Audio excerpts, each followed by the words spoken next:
नमस्कार, मैं सारिका पंकज आपको साहित्य तक पर कालजयी कहानियां सुनाती हूं और उसी के क्रम में आज लेकर आई हूं राजेंद्र सिंह बेदी की कहानी क्वारंटाइन। हिमालय के पांव में लेटे हुए मैदानों पर फैलकर हर चीज को धुंधला बना देने वाले कोहरे की तरह प्लेग के खौफ ने चारों तरफ अपना कब्जा जमा लिया था। शहर का बच्चा बच्चा उसका नाम सुनकर कांप जाता था। प्लेग तो खौफनाक था ही, मगर क्वारंटाइन उससे भी ज्यादा खौफनाक था। लोग प्लेग से इतने हैरान परेशान नहीं थे जितने कि क्वारंटाइन से, और यही वजह थी कि स्वास्थ्य विभाग ने शहरियों को चूहों से बचने की सलाह देने के लिए जो आदमी के कद के बराबर का इश्तेहार छपवाकर दरवाजों और सड़क चौराहों पर लगाया था, उस पर न चूहा न प्लेग के नारे को और बढ़ाते हुए न चूहा न प्लेग के साथ न क्वारंटाइन भी लिख दिया था। क्वारंटाइन के संबंध में लोगों का खौफ वाजिब था। एक डॉक्टर होने के नाते इस विषय पे मेरी राय पक्की है और मैं दावे से कहता हूं कि जितनी मौतें शहर में क्वारंटाइन से हुई, इतनी प्लेग से न हुई। हालांकि क्वारंटाइन कोई बीमारी नहीं, बल्कि वो उस बड़ी इमारत का नाम है जिसमें महामारी के दिनों में बीमार लोगों को तंदुरुस्त इंसानों से कानूनन अलग करके रखा जाता है ताकि बीमारी बढ़ने न पाए। हालांकि क्वारंटाइन में डॉक्टरों और नर्सों का काफ़ी इंतज़ाम था, फिर भी मरीजों की संख्या बढ़ जाने पर हर मरीज का अलग अलग ध्यान नहीं रखा जा सकता था। अपने रिश्तेदारों को अपने करीब न होने से मैंने बहुत से मरीजों को अपना हौसला खोते हुए देखा। कई मरीज तो अपने आसपास लोगों को एक के बाद एक मरते देखकर मरने से पहले ही मर गए। कभी कभी तो ऐसा हुआ कि कोई मामूली तौर पर बीमार आदमी वहां की महामारी वाले माहौल के कारण ही दम तोड़ दिया, और ज्यादा मौत होने की वजह से मृत शरीर का आखिरी क्रियाकर्म भी क्वारंटाइन के नियम कानून के हिसाब से ही होता था। यानी सड़कों पर पड़ी लाशों को मुर्दा कुत्तों की लाशों की तरह घसीटकर एक बड़े ढेर की सूरत में जमा किया जाता और बगैर किसी धार्मिक नियम और रस्म को पूरा किए पेट्रोल डालकर सबको आग के हवाले कर दिया जाता। और शाम के वक्त जब डूबते हुए सूरज की लालिमा के साथ जलती लाशों की लाल लाल लपटें उठती तो दूसरे मरीज यही समझते कि तमाम दुनिया को आग लग रही है। क्वारंटाइन के कारण मौतें इसलिए भी ज़्यादा हुईं क्योंकि जब भी किसी के अंदर बीमारी के लक्षण दिखने शुरू होते तो मरीज के परिवार वाले मरीज को छुपाने लगते ताकि कहीं मरीज को ज़बरदस्ती क्वारंटाइन में न लेकर चले जाएं।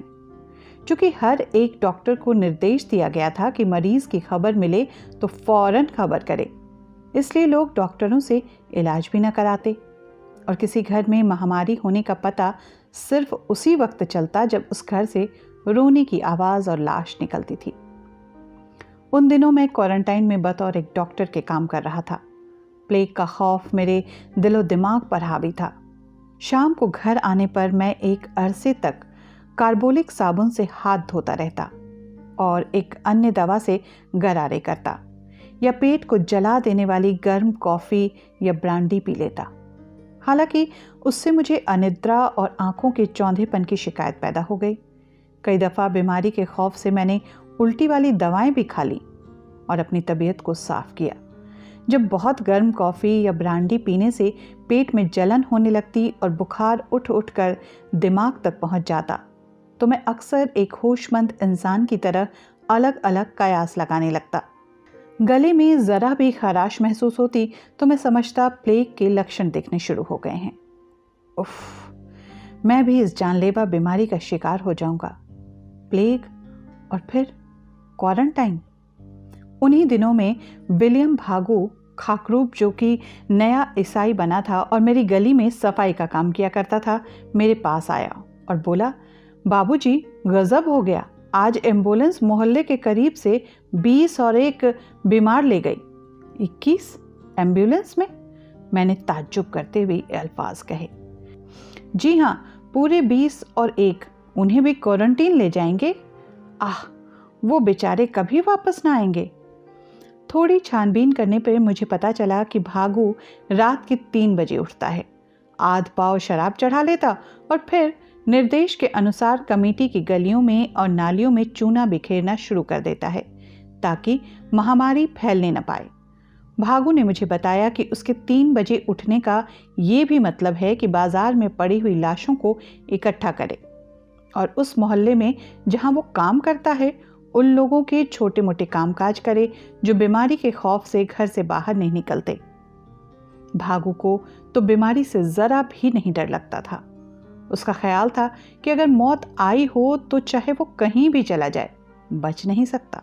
उन दिनों जब कोई किसी के पास नहीं फटकता था, भागू सर और मुंह पे कपड़ा बांधे बिना डरे लोगों की सेवा कर रहा था। हालांकि वो पढ़ा लिखा नहीं था, लेकिन अपने तजुर्बों से वो एक जानकार की तरह लोगों को बीमारी से बचने की तरकीबें बताता फिरता। आम सफाई, चूना बिखेरने और घर से बाहर न निकलने की सलाह देता था। एक दिन मैंने उसे लोगों को ज्यादा शराब पीने का सलाह देते हुए भी देखा। उस दिन जब वो मेरे पास आया तो मैंने पूछा, भागू, तुम्हें प्लेग से डर भी नहीं लगता? नहीं बाबूजी, मेरा बाल भी बांका नहीं होगा। आप इतने बड़े हकीम ठहरे, हजारों मरीज आपके हाथ से सही होकर गए, मगर जब मेरी बारी आएगी तो आपका भी दवा दारू कुछ असर नहीं करेगा। हाँ बाबूजी, आप बुरा न माने, मैं ठीक और साफ साफ कह रहा हूँ। और फिर गुफ्तगू का रुख बदलते हुए बोला, कुछ क्वारंटीन की कहिए बाबूजी, क्वारंटीन की। वहाँ क्वारंटाइन में हजारों मरीज आ गए हैं। हम जितना संभव हो सके उनका इलाज करते हैं, मगर कहाँ तक। मेरे साथ काम करने वाले लोग भी ज़्यादा देर मरीजों के पास रहने से घबराते हैं। खौफ से उनके गले और लब सूखे रहते हैं। फिर तुम्हारी तरह कोई मरीज के मुंह के साथ मुंह नहीं जा लगाता, न कोई तुम्हारी तरह इतनी जान मारता है। भागू, खुदा तुम्हारा भला करे जो तुम इंसानों की इस कदर खिदमत करते हो। भागू ने गर्दन झुका दी और गमछा के एक पल्लू को मुंह पर से हटाकर शराब के असर से लाल हो चुके चेहरे को दिखाते हुए बोला, बाबूजी, मैं किस लायक हूँ? मुझसे किसी का भला हो जाए, मेरा ये निकम्मा तन किसी के काम आ जाए, इससे ज़्यादा खुशकिस्मती और क्या हो सकती है? बाबूजी, बड़े पादरी लाबे जो हमारे मोहल्लों में अक्सर प्रचार के लिए आया करते हैं, कहते हैं परमेश्वर ईसा मसीह यही सिखाता है कि बीमारी की मदद में अपनी जान तक लड़ा दो। मैं समझता हूँ। मैंने भागू की हिम्मत को सराहना चाहा, मगर भावुकता से मैं रुक गया। उसके आत्मविश्वास और अमली जिंदगी को देखकर मेरे दिल में एक जज्बा पैदा हुआ। मैंने दिल ही दिल में फैसला किया कि आज क्वारंटाइन में पूरी लगन से काम करके बहुत से मरीजों को जिंदा रखने की कोशिश करूंगा। उनको आराम पहुंचाने में अपनी जान तक लड़ा दूंगा, मगर कहने और करने में बहुत फ़र्क होता है। क्वारंटाइन में पहुंचकर जब मैंने मरीजों की खौफनाक हालत देखी और उनके मुंह से निकली छींक मेरे नथुनों तक पहुंची तो मेरी रूह कांप गई और भागू की बराबरी करने की हिम्मत न पड़ी। फिर भी उस दिन भागू को साथ लेकर मैंने क्वारंटाइन में बहुत काम किया। जो काम मरीज से ज़्यादा करीब रहकर हो सकता था वो मैंने भागू से कराया और उसके बगैर हिचकिचाए हुए किया भी। खुद मैं मरीजों से दूर दूर ही रहता, इसलिए कि मैं मौत से डरा हुआ था और इससे भी ज़्यादा क्वारंटाइन से। मगर क्या भागू मौत और क्वारंटाइन दोनों से परे था? उस दिन क्वारंटाइन में 400 के करीब मरीज दाखिल हुए और 250 के लगभग मौत के मुंह में चले गए। ये भागू की जाबाजी का ही नतीजा था कि मैंने बहुत से मरीजों को ठीक किया। वो नक्शा जो मरीजों के स्वस्थ होने की रफ्तार का औसत दिखाने के लिए चीफ मेडिकल ऑफिसर के कमरे में टंगा था, उसमें मेरे अंतर्गत रखे हुए मरीजों की औसत सेहत की लकीर सबसे ऊंची चढ़ी हुई दिखाई देती थी। मैं हर रोज किसी न किसी बहाने से उस कमरे में चला जाता और उस लकीर को 100% की तरफ ऊपर ही ऊपर बढ़ते देखकर दिल ही दिल में खुश होता रहता। एक दिन मैंने ब्रांडी जरूरत से ज्यादा पी ली थी। मेरा दिल धक धक करने लगा, नब्ज घोड़े की तरह दौड़ने लगी और मैं एक पागल की तरह इधर उधर भागने लगा। मुझे खुद शक होने लगा कि प्लेग के कीड़े ने मुझ पर आखिरकार अपना असर कर ही दिया और बहुत जल्द ही गिल्टियां मेरे गले या जांघों में दिखने लगेंगी। मैं बहुत घबरा गया। उस दिन मैंने क्वारंटाइन से भाग जाना चाहा। जितनी देर भी मैं वहां ठहरा, खौफ से कांपता रहा। उस दिन मैं भागू को सिर्फ 2 मर्तबा ही देख पाया। दोपहर के करीब मैंने उसे एक मरीज से लिपटे हुए देखा। वो बहुत ही प्यार से उसके हाथों को थपक रहा था। मरीज में जितनी भी ताकत थी उससे पकड़ते हुए उसने कहा, भाई अल्लाह ही मालिक है, इस जगह तो खुदा दुश्मन को भी न लाए। मेरी 2 लड़कियां। भागू ने उसकी बात को काटते हुए कहा, परमेश्वर ईसा मसीह का शुक्र करो भाई, तुम तो अच्छे दिखाई देते हो। हाँ भाई, शुक्र है खुदा का, पहले से कुछ अच्छा ही हूँ। अगर मैं क्वारंटाइन। अभी ये शब्द उसके मुंह में ही थे कि उसकी नसें खिंच गई। उसके मुंह से कफ आने लगा, आंखें पथरा गईं, कई झटके आए और वो मरीज जो एक लम्हे पहले सबको अच्छा दिखाई दे रहा था, हमेशा के लिए खामोश हो गया। भागू उसकी मौत पर दिखाई न देने वाले खून के आंसू बहाने लगा और उसकी मौत पर आंसू बहाता रहा। कोई उसका वहां अपना होता तो आंसू बहाता। एक भागू ही था जो सबका रिश्तेदार था, सबके लिए उसके दिल में दर्द था, वो सबकी खातिर रोता और कुढ़ता था।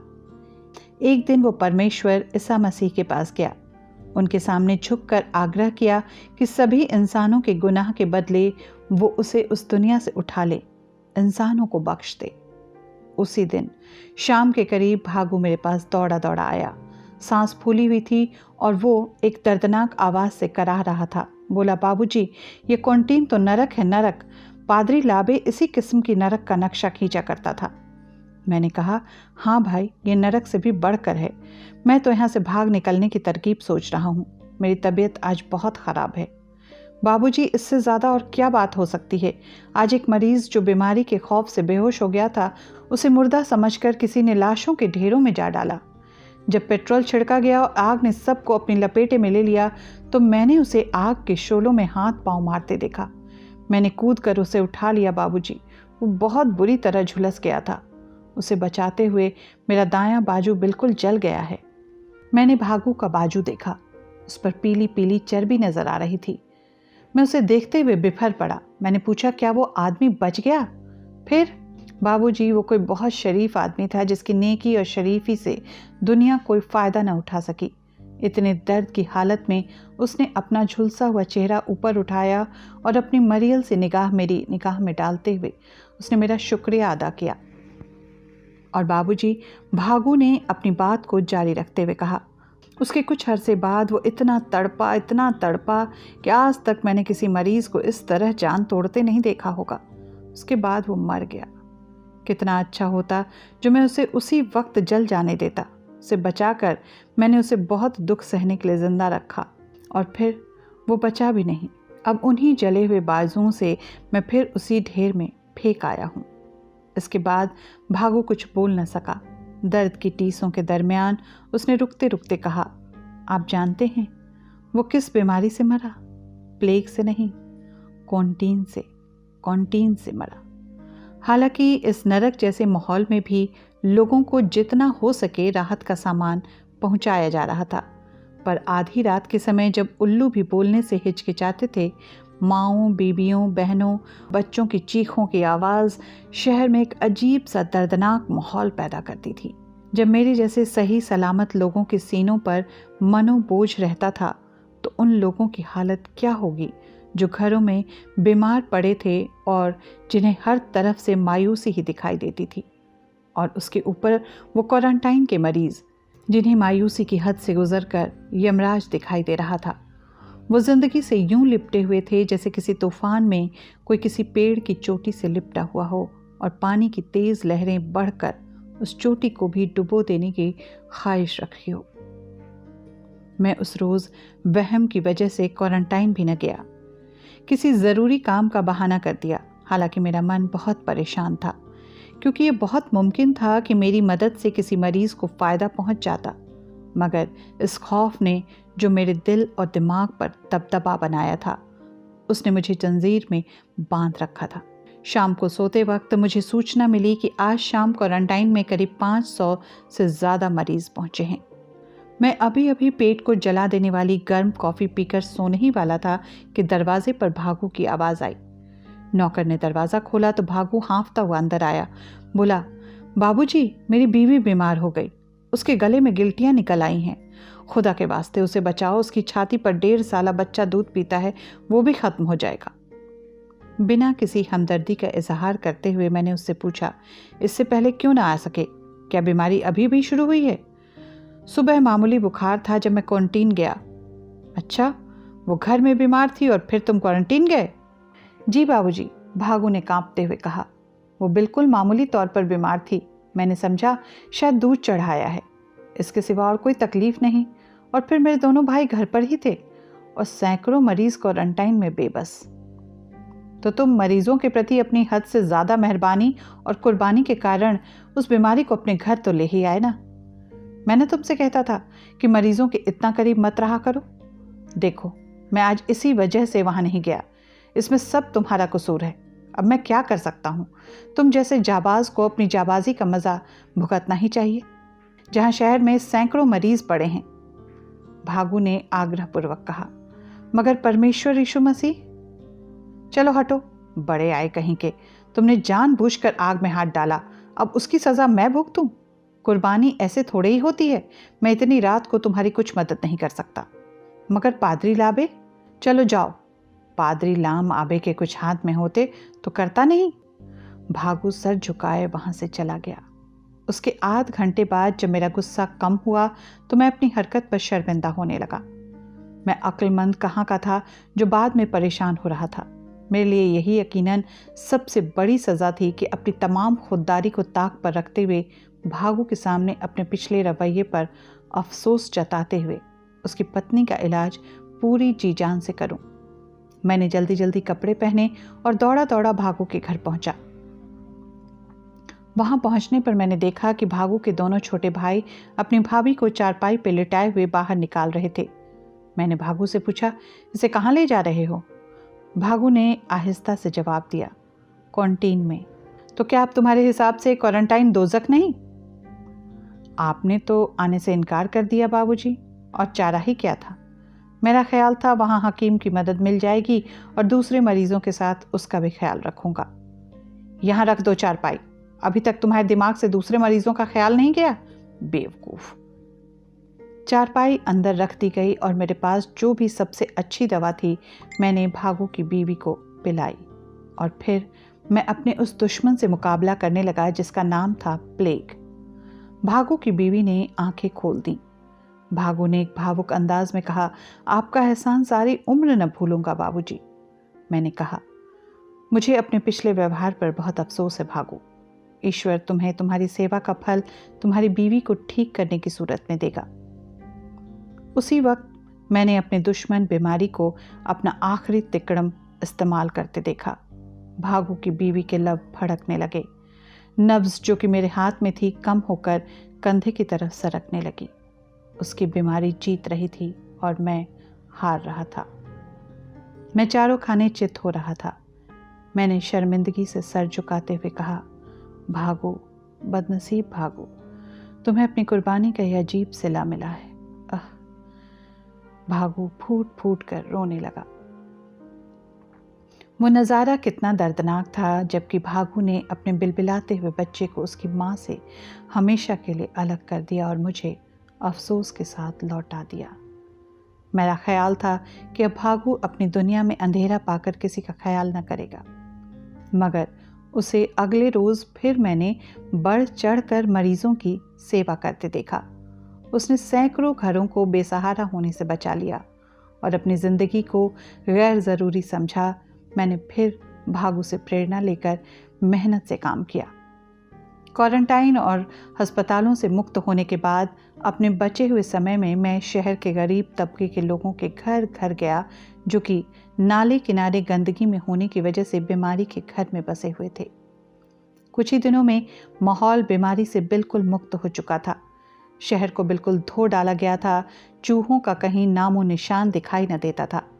सारे शहर में सिर्फ एक आध केस होता जिसकी तरफ फौरन ध्यान दिए जाने पर बीमारी के बढ़ने का कोई उम्मीद बाकी न रहा। शहर में कारोबार ने अपनी हालत पहले जैसे सामान्य इख्तियार कर ली। स्कूल, कॉलेज और दफ्तर खुलने लगे। एक बात जो मैंने शिद्दत से महसूस की वो ये थी कि बाजार में गुजरते वक्त चारों तरफ से उंगलियां मुझ ही पर उठती। लोग एहसानमंद निगाहों से मेरी तरफ देखते। अखबारों में तारीफ के साथ मेरी तस्वीर छपी। उस चारों तरफ से हो रही तारीफ की बौछार ने मेरे दिल में कुछ गुरूर सा पैदा कर दिया। आखिर एक बड़ा शानदार जलसा हुआ जिसमें शहर के बड़े बड़े रईस और डॉक्टर आमंत्रित किए गए। वजीर बल्दियात ने उस जलसे की अध्यक्षता की। मुझे अध्यक्ष के बगल में बिठाया गया क्योंकि वो दावत मेरे ही सम्मान में दी गई थी। हारों के बोझ से मेरी गर्दन झुकी जाती थी और हमारा व्यक्तित्व बहुत खास मालूम होता था। पर गुरूर निगाह से मैं कभी उधर देखता, कभी इधर। मानवता की सेवा करने के लिए कमेटी मेरा धन्यवाद करते हुए मुझे 1000 रुपये का इनाम दे रही थी। जितने भी लोग मौजूद थे सबने मेरे सहकर्मियों और ख़ासकर मेरी तारीफ़ की और कहा कि पिछली महामारी के आफत में जितनी जानें मेरे दिन रात मेहनत और कोशिशों से बची है उनका शुमार नहीं। मैंने न दिन को दिन देखा न रात को रात। अपनी ज़िंदगी को कौम की ज़िंदगी समझा और अपने धन को अपने कौम का धन। महामारी वाले क्षेत्रों में पहुंचकर मरते हुए मरीजों का इलाज किया, दवा पिलाई। वजीर बल्दियात ने मेज़ की बाएं पहलू से खड़े होकर एक पतली सी छड़ी हाथ में ली और मौजूद लोगों से बात करते हुए उनका ध्यान दीवार पर लटके नक्शे की तरफ दिलाया जिसमें रोज़ सेहतमंद होते मरीजों का ग्राफ ऊपर की ओर बढ़ता जा रहा था। आखिर में उन्होंने नक्शे में वो दिन भी दिखाया जिस दिन मेरे निगरानी में 54 मरीज रखे गए और वो सारे के सारे सेहतमंद हो गए। यानी नतीजा 100% कामयाबी का रहा और वो मेरी सफलता की लकीर अपने सर्वोच्च स्थान तक पहुंच गई। इसके बाद वजीर बल्दियात ने अपने भाषण में मेरी हिम्मत को बहुत कुछ सराहा और कहा कि लोग ये जानकर बहुत खुश होंगे कि बख्शी जी अपनी सेवा के बदले लेफ्टिनेंट कर्नल बनाए जा रहे हैं। पूरा हॉल तारीफ की आवाज़ों और तालियों से गूंज उठा। उनकी तालियों की शोर के बीच मैंने अपनी गुरूर से भरी गर्दन को उठाया। कमेटी के अध्यक्ष और मौजूद लोगों का शुक्रिया अदा करते हुए मैंने एक लंबा चौड़ा भाषण दिया जिसमें तमाम बातों के अलावा मैंने बताया कि डॉक्टरों का ध्यान सिर्फ अस्पताल और क्वारंटाइन तक ही सीमित नहीं था बल्कि गरीब तबके के लोगों के घरों की तरफ भी उनका ध्यान उतना ही था। वो लोग अपनी मदद करने के काबिल बिल्कुल नहीं थे और वही ज़्यादातर इस महामारी का शिकार हुए। मैं और मेरे सहकर्मियों ने बीमारी पनपने वाली सही जगह को तलाश किया और अपना ध्यान बीमारी को जड़ से उखाड़ फेंकने में लगा दिया। क्वारंटाइन और अस्पताल से छूटते हमने रातें उन्हीं खौफनाक जगहों में गुजारी। उसी दिन जलसे के बाद जब मैं बतौर एक लेफ्टिनेंट कर्नल के अपनी गुरूर से लदी गर्दन को उठाए हुए हारों से लदा फंदा लोगों का दिया 1000 रुपये का वो छोटा सा तोहफा जेब में डाले घर पहुंचा तो मुझे एक तरफ से आहिस्ता सी आवाज़ सुनाई दी, बाबूजी बहुत बहुत मुबारक हो। और भागू ने मुबारकबाद देते वक्त वही पुराना झाड़ू करीब के ही गंदे हौज के एक ढकने पर रख दिया और दोनों हाथों से गमछा खोल दिया। मैं भौचक्का सा खड़ा रह गया। तुम हो भागू भाई? मैंने बड़ी मुश्किल से बोला। दुनिया तुम्हें नहीं जानती भागू, तो न जाने, मैं तो जानता हूँ। तुम्हारा यीशु ही जानता है, पादरी लाम आबे के बेमिसाल चेले। तुम पर खुदा की रहमत हो। उस वक्त मेरा गला सूख गया। भागू की मरती हुई बीवी और बच्चे की तस्वीर मेरी आंखों में खिंच गई। हारों के बोझ से मुझे मेरी गर्दन टूटती हुई मालूम हुई और पैसों के बोझ से मेरी जेब फटने लगी। और इतनी इज्जत हासिल करने के बावजूद मैं बेतौकीर होकर इस कद्रशनास दुनिया का मातम करने लगा। तरक्की पसंद उर्दू कथाकारों में राजेंद्र सिंह बेदी का नाम बहुत आदर के साथ लिया जाता है। उनकी रचनाओं की संख्या कम ज़रूर है लेकिन ज़मीन बहुत बड़ी। कहानी कहने के लिए बेदी के पास न तो बना बनाया कोई सांचा है न ही बुद्धिजीवी किस्म का कोई पूर्वाग्रह। उनकी कहानियों की खासियत उनकी सच्चाई है जिसमें उनके अनुभवों से उपजी कहानी अपनी शैली तथा भाषा की नजाकत से हमें मुग्ध कर लेती हैं। मैं सारिका पंकज कोरोना काल में बेदी के बेहद लोकप्रिय कहानी क्वारंटाइन के साथ आपसे रूबरू थी। साहित्य तक विश्व साहित्य की कालजयी कहानियों के साथ आपसे लगातार मुखातिब हो रहा है। कहानियों के इस सेक्शन में आप किस तरह की कहानियां सुनना चाहते हैं हमें भी बताएं। इससे हमें आपकी रुचि की कहानियों के साथ उपस्थित होने में सुविधा होगी। आज के लिए बस इतना ही। धन्यवाद।